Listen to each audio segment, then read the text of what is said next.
from Glam&Gore.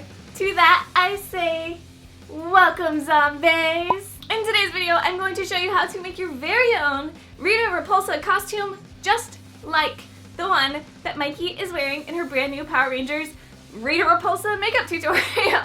Which, if you haven't seen it yet, what are you even doing? I'll link it for you guys in the description box. Seriously, just watch it. Watch it. Okay, so I do have a few things to note before we get started. Unlike my other costume videos, this tutorial is only for the part of the costume that you see in Mykie's video, meaning that there is no bottom and there's no back.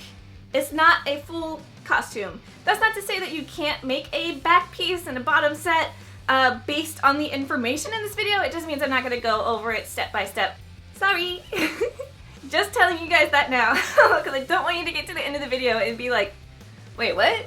Where's the rest? Anyway, I had about 2.5 days to make this whole costume from start to finish, so that definitely plays a big part in how I chose to make this costume. So if you're going to a convention that's like tomorrow, this is going to be a good video for you. It's a fast one. Kind of. It still took 2.5 days, but this Rita Repulsa costume is going to be constructed mostly out of craft foam. And yes, that is the material in the kids section at the craft store. And like with all materials, craft foam has its pros and cons. Here's them for you now. The big reasons that I chose craft foam as the material for this costume, because for me, craft foam is the fastest way to make something out of nothing. It's also very flexible, and since I was making this for a body that was not like physically in the room with me, I wanted to make it flexible and adjustable to make sure that it would fit Mykie when it got into her hands.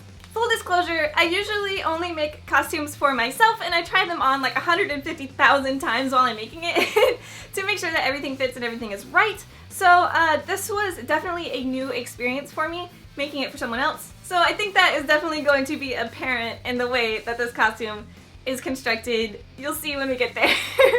Spoiler alert, lots of Velcro. Bear with me. So let's just get started. Okay, so first things first, supply list. Ready? Screenshot now. To make all of the pieces for this Rita Repulsa costume, I'm going to be mixing two different ways of creating the designs. We will have our patterned pieces and our freehand pieces. We will go over both, of course, but let's start with making patterns. Patterns can be the most confusing part of the whole thing, so let's get that out of the way first. Hopefully it'll make sense. In this section, we will cover the forearms, the upper arm shoulder area, and the lower breastplate. Woo! So the way that I make my patterns, don't know if it's technically the right way to do it, but it's just how I do it. You'll need some poster board or cardstock or some kind of heavyweight paper, a ruler, and a marker. Starting with the forearm pieces first, I begin by boxing off the section I'll be working in just to make it easier for me to visualize.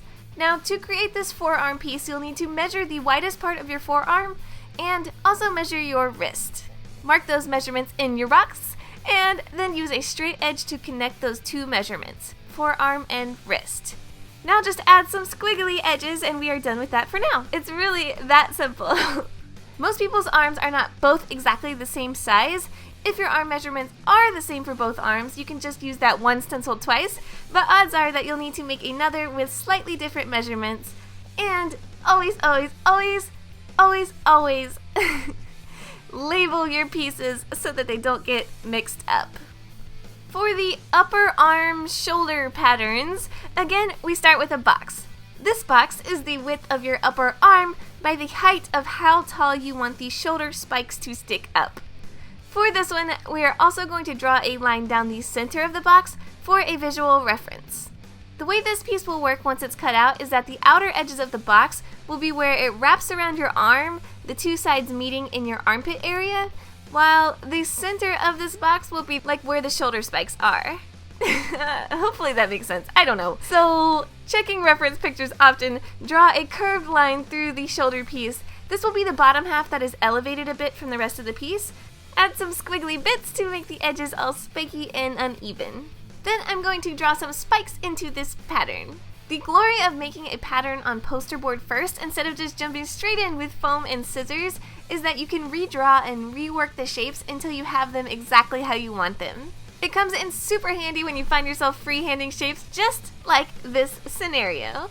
And that's all there is to this shoulder design. Label your pieces and repeat the process again using the measurements of your other arm.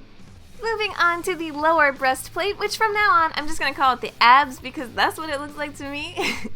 Again, I start by drawing a box. To get the measurements for the width of this piece, I held up a tape measure to my waist and then pinpointed where I would like the side flaps to attach on my body. And just like with the upper arm pieces, I'm also going to mark the center of this piece. Now we connect the dots to create the shape of our ab piece. Also going to go ahead and utilize my pre-drawn little box here to make some side flaps for attaching this piece to my costume. Prepare to see me using a lot of ruler here, but just know that after the measurements for my waist and height are done, all of the rest of these measurements are super arbitrary and don't really mean anything at all. They are not any particular size. I'm just measuring to make sure all of my lines stay somewhat even. You know? Make a diamond at the base of the ab piece and 4 or so sections up from that. As more photos and the movie comes out, it'll get easier and easier to see what this should look like. For now, this is what we got. Speaking of reference photos, it is pretty clear that we have an interesting asymmetrical design on this ab plate. To make it, let's add diagonal lines that kind of create a W shape on our pattern. The W is not even on both sides of Rita's armor. One side is longer and the other side is just cut off. So using colored markers, I fill in those two kind of odd sections so that I know how I should cut it out later when I'm cutting all of these pieces out.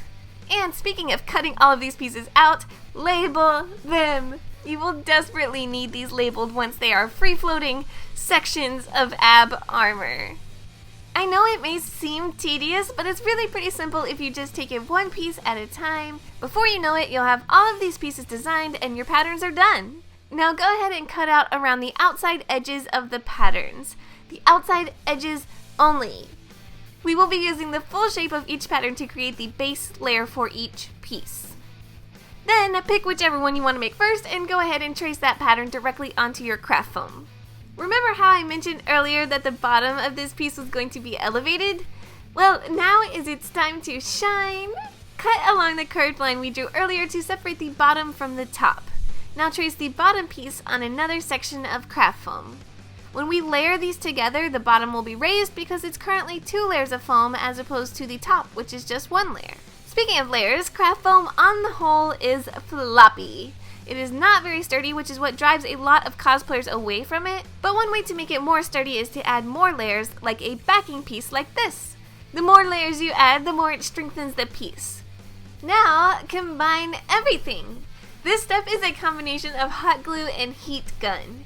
For the first part, which is just attaching the elevated bottom half to the base, I'm just going to jump straight on in there with hot glue. And after that's all lined up and glued on, I start heat forming.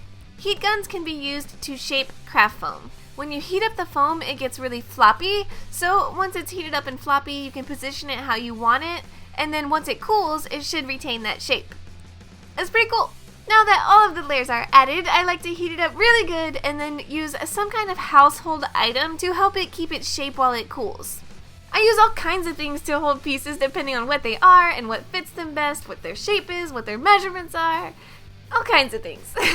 For cylindrical pieces like this, I've used air fresheners, candles, shampoo bottles, spray paint cans, all kinds of stuff. Just try out stuff around your house until you find a nice fit. Now that the shoulder piece is in its general shape, it's time to heat form the spikes. When you heat up craft foam, it will automatically curl in the direction that the heat is coming from, so like towards the heat gun. Keep that in mind to craft your shapes. Creating designs with heat can take a little bit of practice to learn how craft foam reacts to heat and how to get it to do exactly what you want it to do, but it's super cool and fun to do once you get the hang of it. And don't worry, if it doesn't turn out how you want it, you can just let it cool and then try the heat again. Okay, onto the forearm pieces. These are easy. Trace the pattern, cut it out, and make a little backing rectangle. The reason I opted for just a rectangular support piece instead of duplicating the forearm shape is so that I could heat the spiky edges and have them curl inwards as if they were grabbing onto the skin. Having a backing piece not only gives it strength and support, but also a little bit of height, and therefore some room to curl inwards. Rita's forearm pieces go down onto the top of her hands in what looks like one seamless piece. Even though craft foam is flexible, it's not really suited to adhere and follow the movements of the wrist and the hand, so it isn't really the best material to try to make that happen. Latex or something would probably be better, but even though we are skipping the top of the hand, we can still do some really cool detailing with craft foam. To make it this weird texture, I used scrap pieces of craft foam, tried to mimic some of the shapes that I've seen in my reference photos, and just hot glued them straight onto the top of the forearm piece. Then I just glued a bunch of random little filler scraps along that same line. After my craft foam scraps were attached, I went in with hot glue and filled in around the craft foam, smoothing out that harsh craft foam edge, but still making an overall bumpy and uneven texture. Leave some dips and bumps and holes to really add some texture and depth to this piece, and that's it for texturing the forearms. I know it looks ugly for now, but trust me, it gets really cool in paint. And now for the abs. Trace the pattern onto your craft foam and cut it out. And now we are going to cut out all of those individual little pieces that I mentioned earlier. Trace each piece twice, cut them out, glue them together, and then glue them onto the base. I am double stacking the ab pieces to make this the sturdiest piece of the whole bunch and to give the gaps between each ab piece some good depth.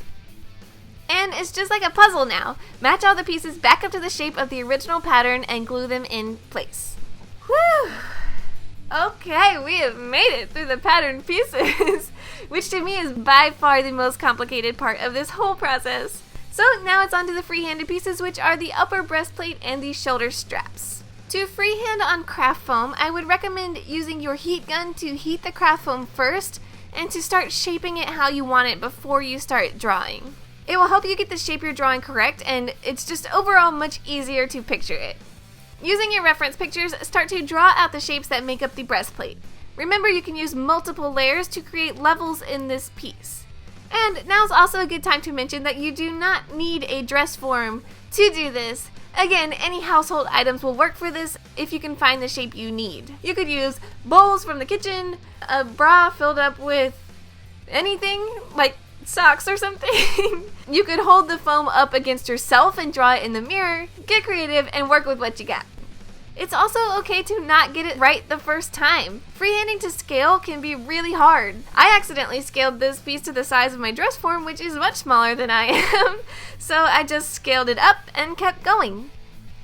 Use your reference photos frequently and have fun with it. There is no right or wrong. Also, again, at this point in time, it's not even really clear what these pieces completely look like, so the shapes I'm drawing here might not even be right. I am very clearly just winging this. I don't know, you guys. Hot glue all of the layers together and do some heat forming to get all the glorious shapes that you want.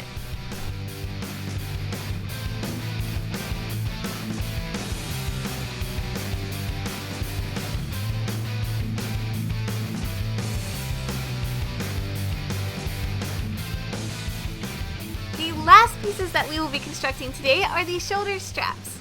I'm going to be attaching all of the final pieces to a black tank top, so I definitely want to cover up those straps with something a bit more repulsa. We are looking at the same steps here. Heat the foam first so that it is floppy and can be formed over the shoulder, and then I just use my Sharpie to sketch out the shape of the tank top and cut it out. Then I make 3 more copies of that strap. One is going to be the base for the opposite side. It should be the same shape, just flipped over. And then the remaining 2 will be used for detailing each strap. For the detailing on the left shoulder, I make little diagonal blocks that go up over the shoulder. It's really cute. For the right shoulder, I do vertical stripes. If you've been wondering, the color of the foam that you use does not matter at all, because we are going to seal and paint these bad boys right now. Before we can paint our craft foam pieces, we have to seal them first. Craft foam is a porous material, so if you don't seal it, it will just drink up all of your paint. For time reasons, I am using 2 coats of Mod Podge to seal my pieces. Ideally, you should put like at least 5 layers, probably, to fully seal this and make your paint perfectly vibrant and awesome. Cosplayers will argue their heads off about how many layers of sealant you actually need, but between the build and the drying time and the paint's drying time, I definitely did not have time to do all of the layers of primer on this build. So, yeah, I didn't do that. I did 2, and it turned out fine for this. Also, brush strokes are a thing. You can get rid of them by diluting your Mod Podge down with water before applying it, but then you need to apply more coats, and again, time. And you can also apply a billion layers of sealer and then sand it down to remove the brush strokes. I didn't have time, okay? I didn't have time. This is not the build for perfect cosplaying. This is a fast one. Okay, moving on. After the sealer has completely dried, we can move on to paint. Paint is my favorite part of the whole process because it's when all of the pieces start to come together and start looking like they are supposed to. I use 2 coats of glossy green spray paint for the base color of these pieces. And cut! I am going to pause painting real quick to switch out these safety pins with elastic. I wait to add elastic until after spray paint because I would for sure get paint all over the elastic during spray paint, which when it dries, it would cause the elastic to stiffen and harden and be way less stretchy. So the reason I add elastic now is because when you remove the safety pins post spray paint, they can peel off some of your paint, and I want the option to fill in those paint holes while I'm texturing and weathering and painting by hand. Make sense? So now add elastic. I add elastic by using blobs of hot glue along the inside edge of the piece. Then I cut small strips of elastic and stick them onto the hot glue. Once the glue has gotten a little bit tacky and isn't scalding hot anymore, I mash the glue down around the elastic so that it's really held in there super well.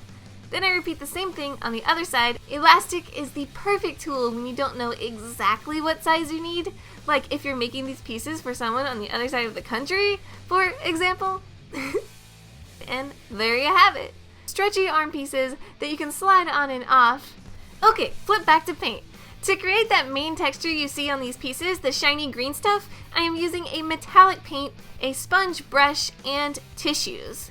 First, I just blob the metallic paint onto a section of the armor, and then before it dries, I dab it and blot it and wipe the paint with a tissue. This takes out the brushed kind of look and more into a weathered, chipped, scratched up metal kind of look. And you have to do this kind of fast because this metallic paint will dry before you know it. One of my favorite ways to make it look chipped is to wait until it's like 90% dry and then press down hard on it and wipe it. This will take out a chunk of the metallic paint, but it moves so much differently when it's almost dry versus freshly wet. Like it almost just like slides away. And I really like the look of that. I work in small sections across each piece of armor to make sure that I can fully manipulate each bit before the paint dries. Now we gotta make it look like someone actually wears this armor and walks around kicking butt in it. Dirty, weathered, grimy grunge is what we're going for here. I mixed black and brown matte paint to create this grunge.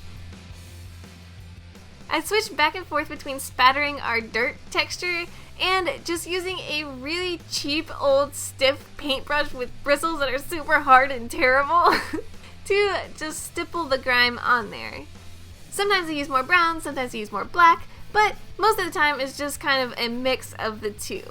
I focus this mainly in all of the nooks and edges, but I also kind of just put it everywhere. So just do as much or as little as you want.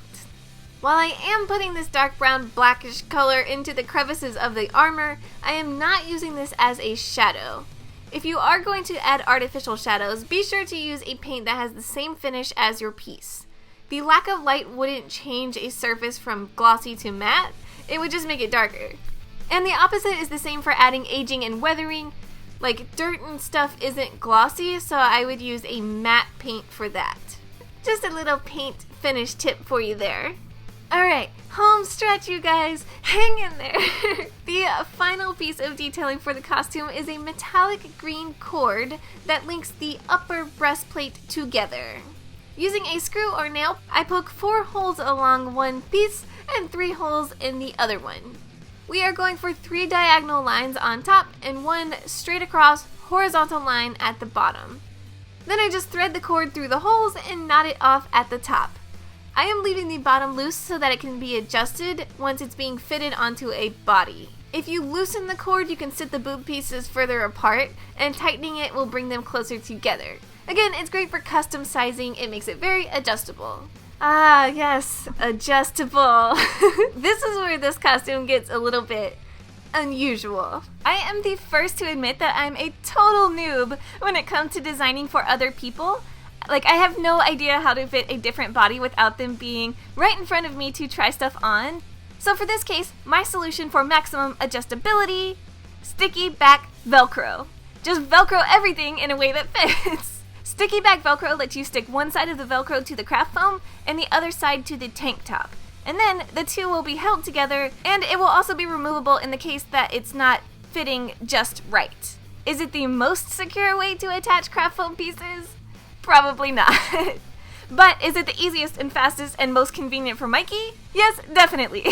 If we're being practical here, most people would probably make a buckle system with like a belt and straps and stuff. And you know, normally I would probably do that too. But if you're in a time crunch, Velcro may just save you. But for higher quality attachments, I would go with buckles. The final costume pieces to top off this cosplay that are not made of craft foam are the green rope and the gold rings. For the rope, I used a material called mesh tubing. I got this at Joann's for about $5 for 20 yards. It is super lightweight and can be painted, and it comes in different colors, so it's super perfect for this cosplay. I bought the metallic green tubing and painted it to the right shade of green, and that's literally it. And the spots that weren't fully covered by spray paint make really cool metallic highlights throughout the rope.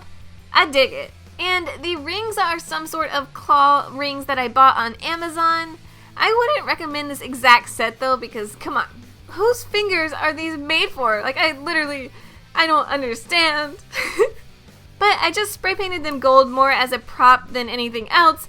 These particular rings make you lose all your hand functionality as soon as you put them on. So if you're looking to spend the day at a con or something, I would definitely pick out a different set.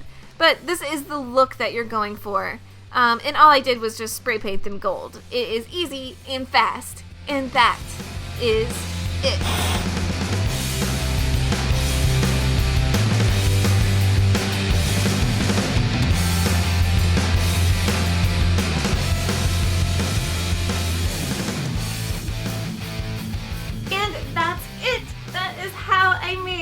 The Rita Repulsa costume, Glam&Gore Poletti edition. If you guys make this costume for yourself, please tag me in your pictures. I love seeing what you guys make. You are the best. And don't forget to check out Mykie's makeup tutorial if you haven't seen that yet. I also have some more costume tutorials for you to check out. There's a playlist on my channel, so you can go watch those if you want. Okay, I'll see you guys in my next video. Thank you so much for watching. I'll see you next time. Bye!